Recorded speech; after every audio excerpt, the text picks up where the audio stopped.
We put so much energy into personal growth, don't we? Mm, Learning things, trying to build better habits, shifting our mindsets. we really do.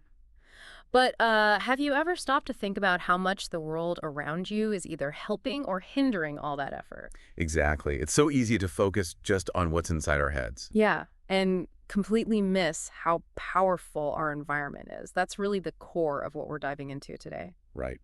For this deep dive, we've been looking into some honestly fascinating ideas about how you can actively shape your surroundings to foster growth. Think of it like creating the perfect soil conditions for your own potential to really bloom. I like that. And for you listening, our mission here is to pull out some really practical, maybe even eye-opening strategies from this. We want to help you see how being intentional about your physical space, your emotional climate, even your social scene, how that can seriously accelerate your progress. Okay, let's get into it. Starting with something super tangible, but maybe often underestimated, our physical environment. Oh, definitely. You know that feeling when you finally clear away clutter?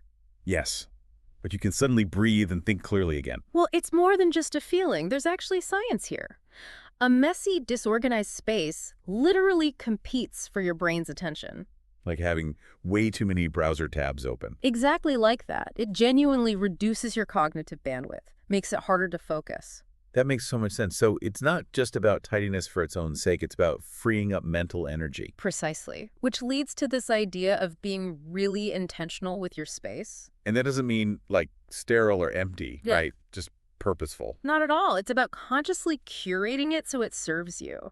Maybe that involves things that reinforce that growth mindset. Like what? Well, think about simple things. Good lighting, especially natural light that can boost mood and focus. Plants, they've been shown to reduce stress, spark a bit of creativity. Huh? Practical things? Yeah, and even symbolic stuff. Maybe a vision board, if that's your thing, placed where you actually see it every day.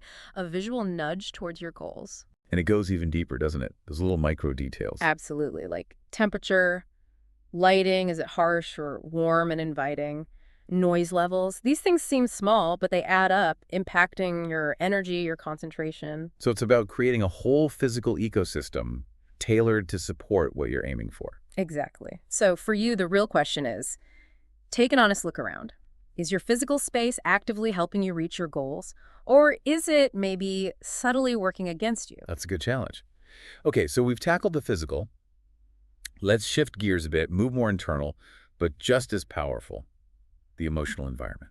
Ah, yes, this feels critical. Totally, because growth can feel vulnerable, It right? really can. And the source material we looked at really highlights how damaging it is to be in situations, work, home, wherever we're showing ambition or even just wanting to change, gets met with negativity. Or skepticism, Mm-hmm. or even feeling like it's somehow threatening to others. Yeah, exactly. That kind Uh, of atmosphere just crushes your drive. It makes you want to play small. I think a lot of people can probably relate to that feeling, sadly, having to kind of dim your own light. So what does a good emotional environment look like? One that actually supports growth. The absolute key seems to be psychological safety. Okay, what does that mean in practice? It means feeling safe enough to try things, to experiment, maybe even to fail without fearing you'll be judged or, punished for it. So curiosity over criticism.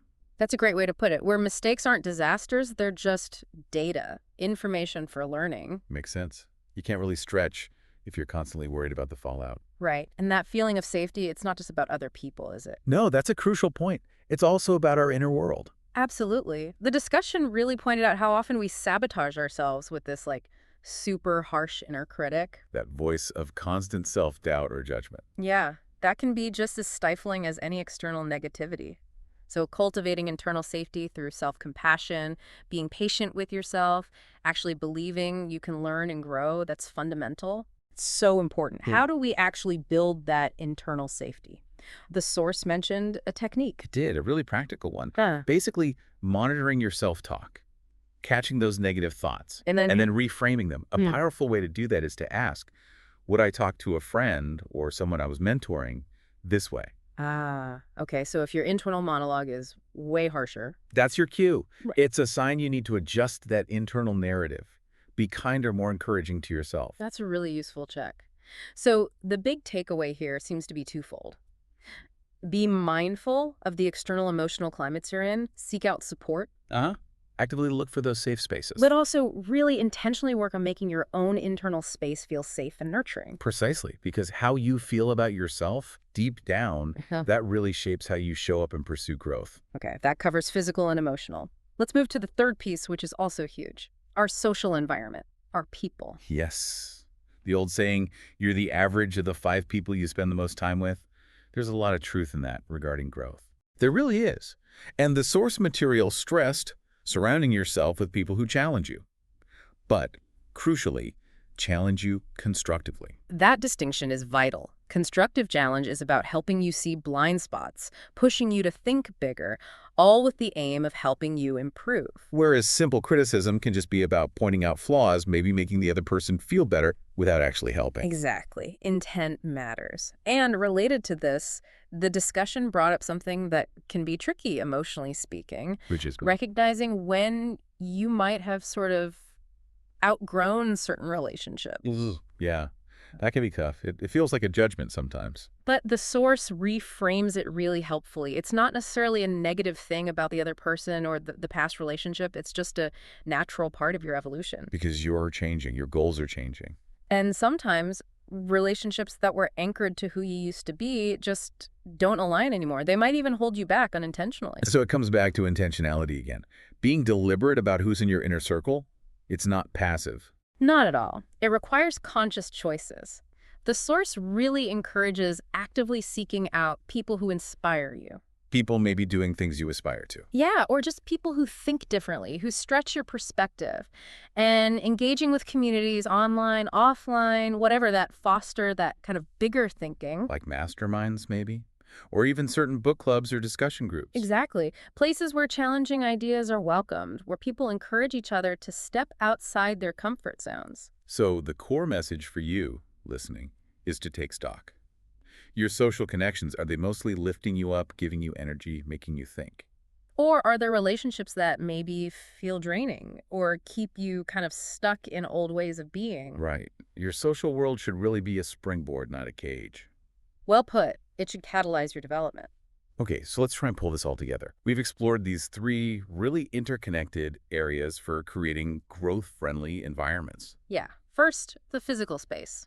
Decluttering, yes, but more deeply, designing it consciously to support your focus and energy. Then, the emotional environment. Building that inner safety through self-compassion, while also seeking external spaces where it's okay to experiment and learn from bumps in the road. Uh-huh. Safety inside and out. And finally, your social circle. Being really intentional about who you spend time with, nurturing connections with people who challenge and inspire you. And the really empowering thread through all of this is that your growth isn't just about willpower, is it? No, it's hugely influenced by these environments you're in. And the great news is you have real agency in shaping them. You absolutely do. You're not just stuck. You can initiate positive change by shifting your mindset and making deliberate adjustments to your surroundings. It starts with awareness, really. Definitely. And maybe, to keep this going, take a moment after listening to reflect on those 3 areas: physical, emotional, social. Which one feels like it holds the most immediate potential for a positive tweak for you right now? Yeah, where could a small change make a big difference? And here's a final thought to maybe just let sink in. What's one specific, maybe even small adjustment you could make perhaps to your workspace or your typical self-talk pattern?